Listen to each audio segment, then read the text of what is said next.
اعوذ باللہ من الشیطان اللعین الرجیم بسم اللہ الرحمن الرحیم۔ السلام علیکم یا علی مدد۔ مومنین و مومنات کی خدمت میں آج ایک بے انتہا مجرب ترین اور جلالی ترین وظیفہ عمل، مومنین کی بے انتہا فرمائش پر لے کر آئے ہیں۔ یہ وہ عمل ہے کہ خصوصی طور پر وہ مومنین و مومنات کے جو ناحق ستائے گئے ہیں، جو مظلوم ہیں، جنہیں دشمن بے وجہ پریشان کر رہے ہیں، دشمن کے ستائے ہوئے ہیں، تو وہ اگر اپنے دشمن کو فوری طور پر تباہ و برباد، ذلیل و خوار کرنا چاہتے ہیں نا کہ اگر ان کا دشمن ان کے قدموں میں ہو،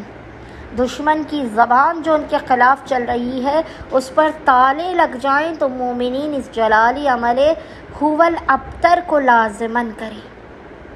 آپ کا دشمن ذلیل و ابتر ہو کر رہ جائے گا، لیکن اس عمل کے لیے شرط یہ ہے کہ جس کے لیے آپ یہ عمل کریں وہ مومن نہ ہو۔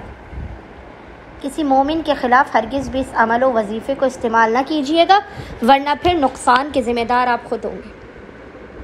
اگر مومنین حقیقتاً ناحق ستائے جا رہے ہیں، مظلوم ہیں، ان کے ساتھ ظلم ہو رہا ہے، لوگ انہیں ذلیل و رسوا کر رہے ہیں، اپنی زبان سے، اپنے ہاتھ سے، کسی بھی وجہ سے انہیں ایذا پہنچا رہے ہیں، تو اپنے دشمن کو اپنے قدموں میں لانے کے لیے، اسے ذلیل و خوار و رسوا کرنے کے لیے، اسے ابتر بنانے کے لیے آپ نے کم سے کم 14 دن 14 ڈیز لگاتار، یاد رکھیے گا، کم سے کم 14 دن آپ نے لگاتار بعد نماز مغربین یعنی مغرب اور عشاء کی نماز سے فارغ ہونے کے بعد آپ نے سورہ کوثر 28 ٹائمز 28 مرتبہ پڑھنی ہے۔ اور جب بھی آپ سورہ کوثر میں اس آیت پر پہنچے، اِنَّ شَانِئَکَ هُوَ الْأَبْتَرُ، ہر مرتبہ اس آیت پر آ کے آپ نے اپنے دشمن کا نام لے کر زمین پر اپنے ہاتھ کو مارنا ہے۔